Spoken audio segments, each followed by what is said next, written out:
ایک ایسی عبقری شخصیت کا نام تھا جنہوں نے خود نہیں کھایا، ادارے کی تعمیر کیا تھا، اپنے لیے قلعہ نہیں بنایا، اپنے لیے ادارہ نہیں، اپنے لیے گھر نہیں بنایا، اپنے لیے ایک دین کا قلعہ بنایا جسے فیض الرسول کہا جاتا ہے۔ کسی معترض نے اعتراض کیا تھا، حضور اس ادارے کا نام تو آپ کو یا الویہ رکھنا چاہیے تھا، فیض الرسول رکھ دیا۔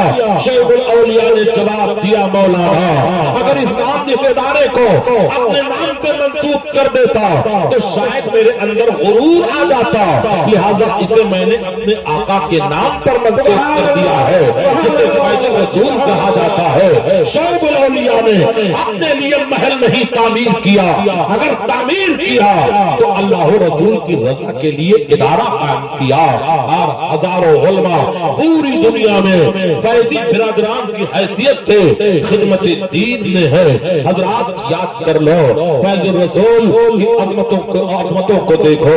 زبان یہ فیض الرسول حضرت شعیب الاولیاء علیہ رحمت اور رضوان کی خدمت نے آپ نے اپنے پیر و مرشد سے کہا، حضور اس زمانے میں کوئی غوث ہے جس کی آپ پہچان بتا دیجئے۔ آپ نے فرمایا، بھیا اور تو میں نہیں جانتا مگر میں نے سنا ہے جو اپنے زمانے کا غوث ہوتا ہے اس کے دل کی دھڑکن سے اللہ اللہ کی صدا آتی ہے۔ شیخ الاولیاء مچل گئے، دامن کرم سے لپٹ گئے، کہا سرکار اگر کوئی ہے تو بتا دو، میں زیارت کے لیے چلا جاؤں۔ حضرت محبوب الاولیاء مسکرائے، کہا بھیا دور جانے کی ضرورت نہیں ہے، اپنا کام میرے سینے پہ لاؤ۔ شیخ الاولیاء کا بیان ہے، جیسے ہی میں نے اپنا کام آپ کے سینے میں رکھا، دل کی دھڑکنوں سے اللہ اللہ کی صدا چلا دیتی ہے۔ شمع مردا کو موجے نفرت ان کی الہی کیا بھرا ہوتا ہے اہل دل کے سینوں۔ نعرہ تکبیر، نعرہ رسالت، فیضان شیخ الاولیاء، فیضان مدارس شیخ الاولیاء، معلوم مقصود ملت علماء اہل سنت۔ وقت کے قلت دامنگیر ہے، اس لیے کہ بابو زیر تعلیم ہے، بابو کو بھی سفر کرنا ہے۔ میں نہیں بھاگنے والا ہوں، مت یہ سمجھنا کہ مولوی بھاگ گیا۔ اے مسلمانوں، ہم لوگ براؤ شریف کا دانہ کھائے ہوئے ہیں، ضرورت پڑے گی تو 3 گھنٹہ بولنے کی سعادت حاصل کروں گا، مگر یاد کر لو اب یہ موقع غنیمت سمجھو جتنی دیر بابو یہاں پہ تشریف فرما ہے، شیخ الاولیاء کی اولاد میں سے ہے۔ یاد کر لو ان کا تعلق کہاں سے ہے؟ سرکار غازی سے ہے۔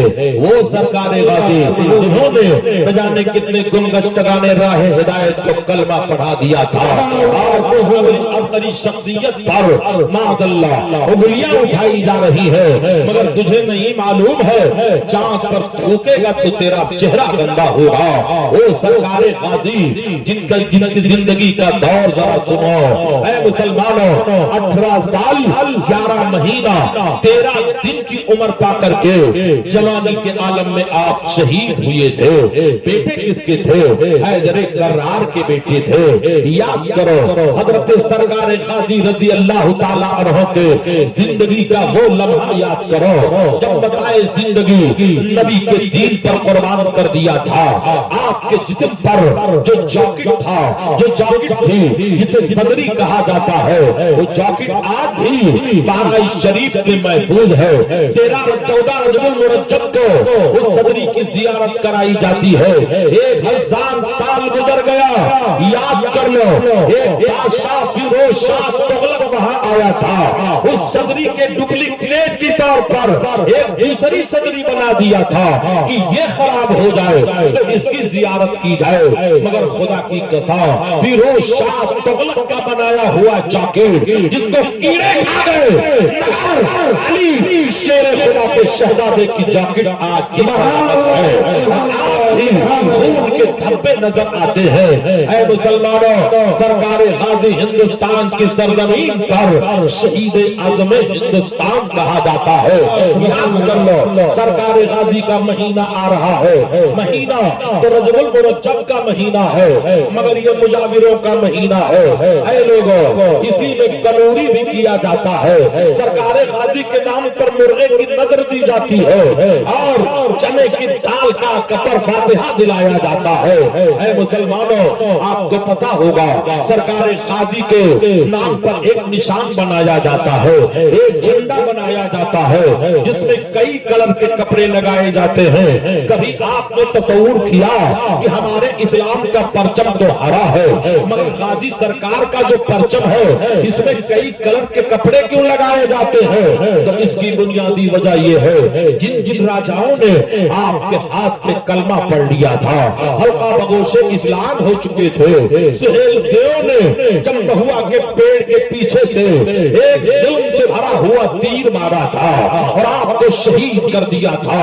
جب آپ شہید ہو چکے تھے، راجا جب آئے تو آپ شہید ہو چکے تھے، تو ہر راجا کے جھنڈے کا الگ الگ تھا، رنگ الگ الگ تھا۔ تمام راجاؤں نے اپنا اپنا جھنڈا سرکار غازی کے قبر انور کے کنارے کنارے ڈال دیا، تو لوگوں نے تمام پرچم کو اکٹھا کر کے حضرت غازی کا الگ بنا دیا، حضرت غازی کا نشان۔ سبحان اللہ، سبحان اللہ، سبحان اللہ۔ آپ لوگ نہیں جانتے کیا سبحان اللہ کہنا؟ ساری ذمہ داری انہی لوگوں کی ہے۔ ارے کبھی کبھی تو بول دیا کرو، ہم الٹتے نہیں بے جان کتابوں کے ورا۔ ترقی کا ہے، زمانہ ترقی کا ہے، اور خطیب تندرست ہو تو مائک بھی تندرست ہی ہونا چاہیے۔ اے عشق تیرے صدقے جلنے سے چھٹے سستے، جو آگ بجھا دے گی وہ آگ لگائی ہے۔ سرکار غازی کے زندگی کے دور کو، اس زمانے کو یاد کرو۔ آپ کا زمانہ سرکار غوث اعظم سے پہلے کا زمانہ ہے، آپ کا زمانہ حضرت غریب نواز سے پہلے کا زمانہ ہے۔ یاد کر لو، ہزاروں سال پہلے ہندوستان کی سرزمین پر اسلام کا پرچم اگر کسی نے لہرایا تھا تو یاد کر لو سرکار غازی نے لہرایا تھا۔ سرکار غازی کی زندگی کے اس دور کو ذرا یاد کرو۔ ایک بادشاہ گزرا ہے جسے فیروز شاہ تغلق کہا جاتا ہے، یاد کر لو۔ وہاں پر جو زنجیری دروازہ دکھایا جاتا ہے اسی کی یادگار کی نشانی ہے۔ توپیں جو بنائی گئی ہے فیروز شاہ تغلق نے لگوائی ہے۔ مزار کے چاروں طرف سے جو دیوار بنائی گئی ہے فیروز شاہ تغلق نے بنایا ہے۔ مزار پاک کا قبہ جو بنایا ہے فیروز شاہ تغلق نے بنایا ہے۔ ایک بزرگ وہاں پہ گزرے ہیں جنہیں حضرت سیدنا امیر ماہ رحمت اللہ تعالی علیہ کہا جاتا ہے، جو قطب بہرائچ ہیں چوک میں، جن کا مزار پر انوار کافی ہے۔ وہ سادات کرام میں سے تھے، وہ اوریجنل سیدوں میں سے تھے۔ یاد کر لو، فیروز شاہ تغلق انہی کا مرید ہو جاتا ہے۔ اے مسلمانوں، ان کے خدمت میں آیا، کہا سرکار مجھے سرکار غازی کی خدمت میں لے چلو۔ حضرت فیروز حضرت امیر ماہ رحمت اللہ تعالی علیہ اس بادشاہ کو لے کر بہرائچ کی طرف جب آگے بڑھے، زنجیری دروازے کے آگے بڑھے تو اس نے کیا دیکھا؟ کہیں ایک قدم وہاں رکھ رہے ہیں، کہیں ایک پیر وہاں رکھ رہے ہیں، کہیں یہاں رکھ رہے ہیں، کہیں اچھل کر کے وہاں رکھ رہے ہیں۔ وہ بادشاہ تھا، جلال آ گیا، آپ کو چلنے کا بھی ڈر نہیں معلوم، رب زمانے کے آپ قطب ہیں۔ حضرت امیر ماہ نے فرمایا فیروز سن، جب میں دیکھتا ہوں وہ تو نہیں دیکھتا ہے۔ اس نے کہا ذرا مجھے بھی دکھا دیجئے، کہا تیرے آنکھوں میں وہ دم نہیں جو تو دیکھ سکے، کہا نہیں سرکار آپ کرم کر دیجئے مجھے دکھا دیجئے۔ تو حضرت امیر ماہ رحمت اللہ تعالی علیہ نے ہندوستان کے فرما روا پر، ہندوستان کے شہنشاہ کے سر پر اپنی ٹوپی اتارا تھا اور رکھ دیا تھا۔ اس نے چیخ مارا، کہا ٹوپی ہٹا لیجئے ورنہ کلیجہ پھٹ جائے گا۔ کہا کیا دیکھا؟ کہا حد نظر تک شہیدوں کی لاش دیکھ رہا ہو۔ پتا کیا چلا؟ جب ایک بزرگ کے ٹوپی کا عالم ہے تو سرکار غازی کا عالم کیا ہوگا جب ان کے غلاموں کے در پر چکتے ہیں سلاطین عالم؟ پھر کوئی بتائے آقا کے دربار کا عالم کیا ہوگا؟ طیبہ سے ہوا جب آتی ہے اس دل کو سکون مل جاتا ہے، اس پار کا جب یہ عالم ہے اس پار کا عالم۔ کہاں گئے مولانا اجمل صاحب؟ حضرات مولانا اجمل صاحب کو یوں ہی میں بلا رہا ہوں، آپ کافی ہیں، ذرا بولیے سبحان اللہ۔ اے عشق تیرے صدقے جلنے سے چھٹے سستے، جو آگ بجھا دے گی وہ آگ لائی ہے، تیارے شوق سے ایک آفتاب آیا ہے، اٹھو اے زندہ دلو انقلاب آیا ہے، یہ تخت و تاج کو تیرے اکھاڑ ڈالے گا، یہ آج پردہ ظلمت کو پھاڑ ڈالے گا، سکون سے ہم سے ملو گے تو چین والے ہیں، یزید تم ہو تو ہم بھی حسین والے ہیں۔ سبحان اللہ، سبحان اللہ، نعرہ تکبیر، نعرہ رسالت، سبحان اللہ، سبحان اللہ۔ اے مسلمانوں، یہ اس لیے میں نے سرکار غازی کا ذکر کیا کہ ان کے رگوں میں جو خون گردش کر رہا ہے اسی سلسلے کی کڑی ہے جنہیں سرکار شعیب الاولیاء کہا جاتا ہے۔ شعیب الاولیاء کے زندگی کے اس لمحے کو دیکھو، حضرت مخدوم کی خدمت میں چلا کرتے ہیں، جانتے ہو کون ہے؟ رودولی کے مخدوم ہے، رودولی کے مخدوم ہے جن کے منصب ولایت کا یہ عالم تھا۔ وہ کہا کرتے تھے جو منزل اوتاد پر فائز تھے، وہ کہا کرتے تھے کہ سرمد نے ایک قطرہ پیا تھا تو بہک گیا تھا، یہاں تو عبدالحق نے سمندر کا سمندر پی لیا ہے۔ یہ اللہ والے ہیں، انہی کا ایک حجام تھا، انہی کا ایک نائی تھا، مہلکو تھا، اس نے کہا حضور اگر چہرہ بنوانا ہے تو بنوا لو، میں بالے میاں کے درگاہ پہ جانے والا ہوں، میں سرکار غازی کے میلے میں جانے والا ہوں۔ آپ نے فرمایا کل کل بنا دینا۔ کہا میں کیسے جاؤں گا؟ کہا کہ جانا تیرا کام ہے، پہنچانا عبدالحق کا کام ہے۔ اتنا کہنا تھا، وہ اللہ والوں کے ذات پر بھروسہ کرتا تھا، یقین کرتا تھا۔ کہا حضور کوئی گڑبڑ مت کرنا، میں نہیں جا رہا ہوں لیکن گڑبڑ مت کرنا۔ کہا نہیں ہوگا۔ دوسرے دن آیا، آپ کی حجامت بنایا، کہا جانا چاہتا ہے؟ کہا ہاں جانا چاہتا ہوں۔ ایک خط لکھا، ایک رقعہ لکھا، کہا یہ خط لے جا اور زنجیری پھاٹک کے سامنے ایک املی کا پیڑ ہوگا، دیکھنا ایک نوجوان نیلے گھوڑے پہ سوار ہوگا، بڑا خوبصورت ہوگا، یہ رقعہ اس کے حوالے کر دینا، یہ خط اس کے حوالے کر دینا اور اس خط کا جواب بھی لے لینا۔ کہا ٹھیک ہے میں لے آؤں گا۔ اب پہنچائیے۔ کہا آپ بند کر رودولی، تقریباً وہاں سے 150 کلومیٹر کا فاصلہ ہے، ایودھیا کے پاس رودولی ہے، 150 کلومیٹر کا فاصلہ ہے یا جو بھی ہو۔ آپ نے آنکھیں بند کر آنکھوں کو بند کیا، مخدوم رودولوی نے اپنا ہاتھ اس کے سر پہ رکھا، کہا کھول، دیکھا تو اپنے آپ کو بہرائچ کے باغ میں ٹہلتا نظر آ رہا ہے۔ حاضری دیا، کہا میرے شیخ نے ایک رقعہ دیا تھا اور بتایا تھا املی کے پیڑ کے نیچے ایک نوجوان کھڑا ہوگا، نیلے گھوڑے پہ کھڑا ہوگا، ذرا پہلے جا کر کے یہ رقعہ ہی دے دو۔ جب یہ حجام پہنچا تو کیا دیکھا؟ ایک نوجوان ہے جس کے چہرے پہ چاندنی ہے، ستاروں کی تابانی ہے، پھولوں کی مہک ہے، غنچوں کا تبسم ہے، کلیوں کا نکھار ہے، آبشاروں کا ترنم ہے۔ دیکھا مچل گیا، بڑا حسین جیالا نوجوان نظر آ رہا ہے۔ سلام کیا، رقعہ دیا، آپ نے رقعہ پڑھا، مسکرائے، کہا بتاؤ۔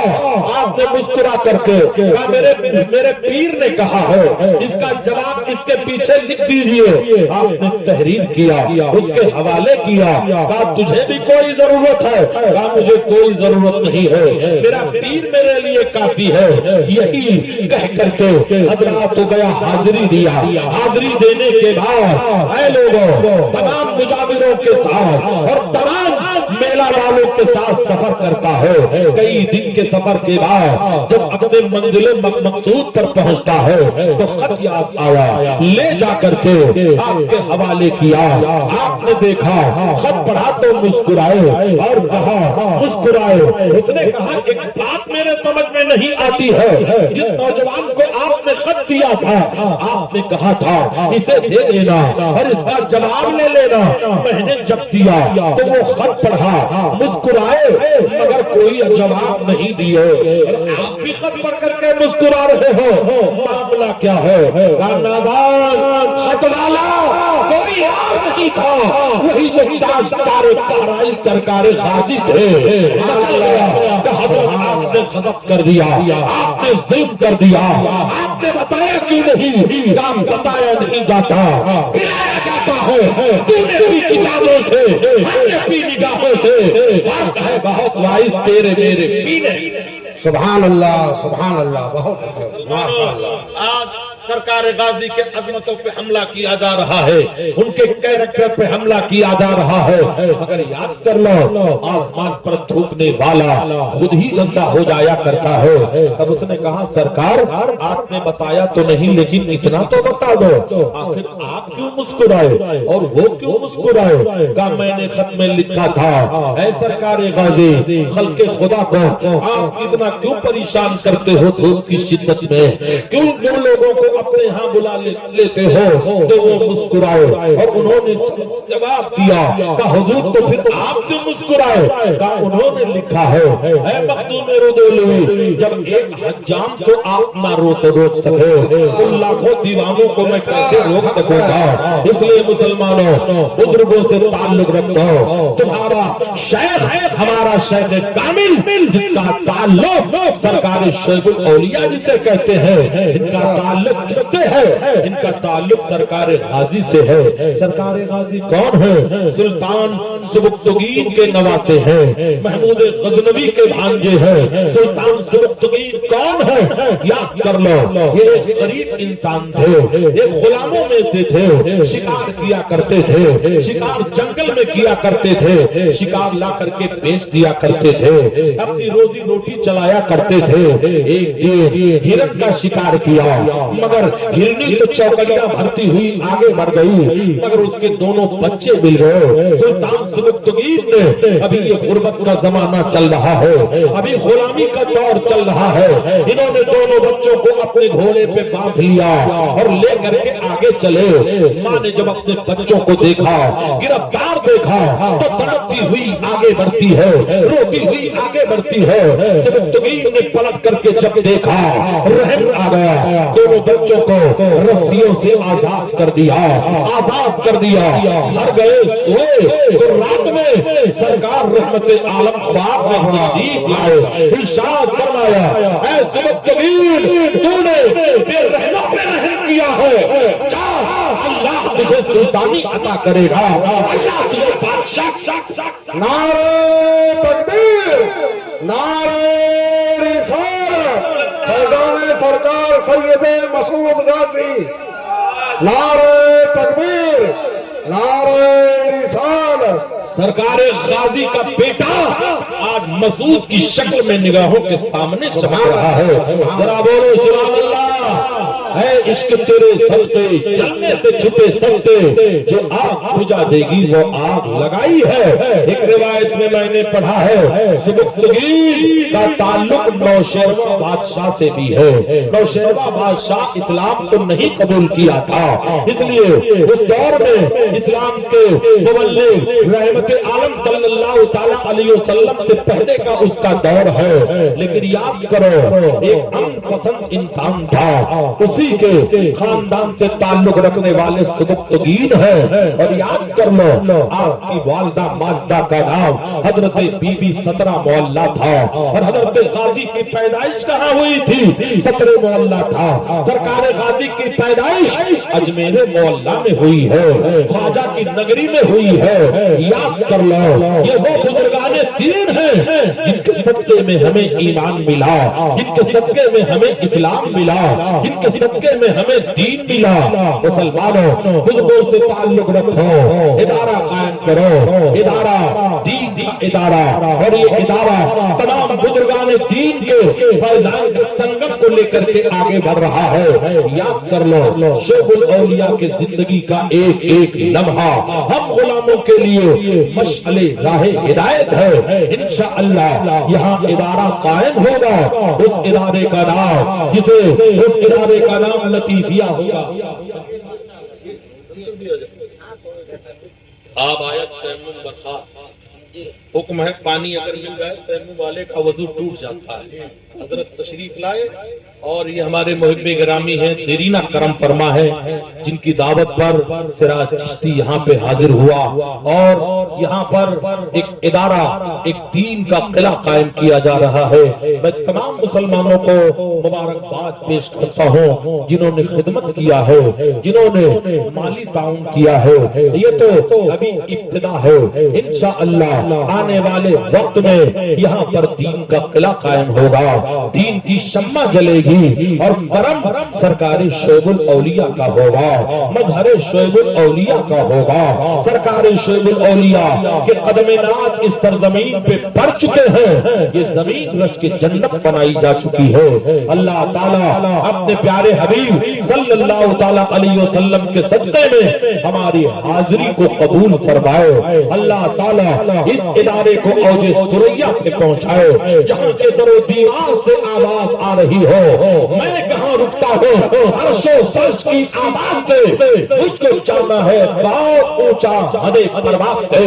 وما علینا الا البلاغ۔ اسلام زندہ باد، مسلک اعلیٰ حضرات پائندہ باد۔ السلام علیکم۔